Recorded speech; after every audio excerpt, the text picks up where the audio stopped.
Us with Yabs TV, brought to you by the Rosé Foundation.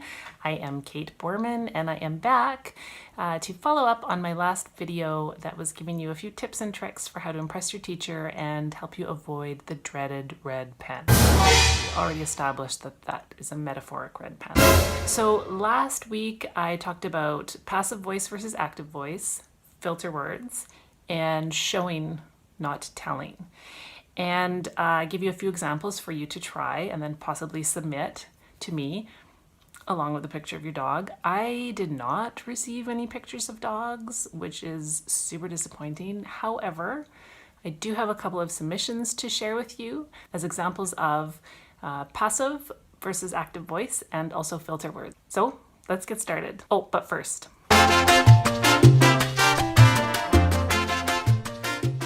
Excellent. Okay, here's the example that I gave of passive voice. I gave a paragraph that is just replete with passive voice examples. You can see them there. Last year, something really weird was experienced by my family. The house in which we live started to feel alive. I know it sounds impossible, but strange things happen to all of us. Creaking noises were heard by my brother. He said it was like the house was shifting around. Hallway walls were seen moving by me, and so on. So you'll remember in the last video, one way to fix a very passive sentence to make it an active sentence is to find the verb and then figure out who is verbing and then switch the sentence around so you're making sure that the subject is verbing. The verb is not happening to the subject. So for example, in this next slide, you can see we've put the verb in blue and the subject in red in all of those examples. Something weird was experienced by my family, creaking noises were heard at night by my brother, and so on. And so then you just flip those around in the sentence and you end up with this, which is what was submitted. Last year, my family experienced something really weird. Our house started to feel alive. I know it sounds impossible, but strange things happen to all of us. My brother heard creaking noises at night. He said it was like the house was shifting around. I saw the hallway walls as if they were breathing. So that's just a really simple way to create a more active voice in your writing. Just find the subject, find the verb, and then make sure the subject is verbing. The next submission that I have to show you has to do with the filter words exercise. So I put up this paragraph. Noemi looked at the trees across the field. They seemed to be whispering to her as they danced in the wind. She wasn't supposed to go beyond the fence garden into the woods. She knew her stepmother would be incredibly angry if she did.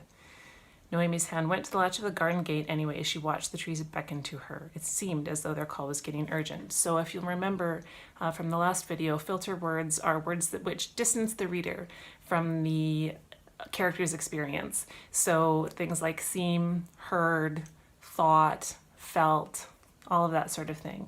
So in this example, the writer took out all of those filter words such as Noemi looked, they seemed to be whispering to her. She knew her stepmother would be incredibly angry if she did. Now this author took out incredibly too. Maybe she felt that was a little superlative, which is great. Noemi's hand went to the latch. As she watched the trees, it seemed as though, and Noemi heard a cracking sound. All of these things in this next paragraph, you'll see that the author has taken them out. So it reads like this. The trees across the field danced in the wind, whispering to Noemi. She wasn't supposed to go beyond the fenced garden into the woods. Her stepmother would be angry if she did. Noemi's hand went to the latch of the garden gate anyway as the trees beckoned to her. Their call was getting urgent. Then a cracking sound.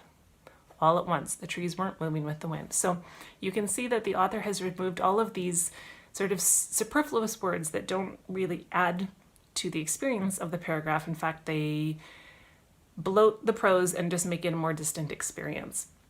So that is what that author has done for that. I think it's a great example of removing filter words from your writing. I didn't get a submission for Show Don't Tell, but you can always rewatch the video and try that one on your own. And that is also a way to get your reader inside of your character's experience and strengthen your writing.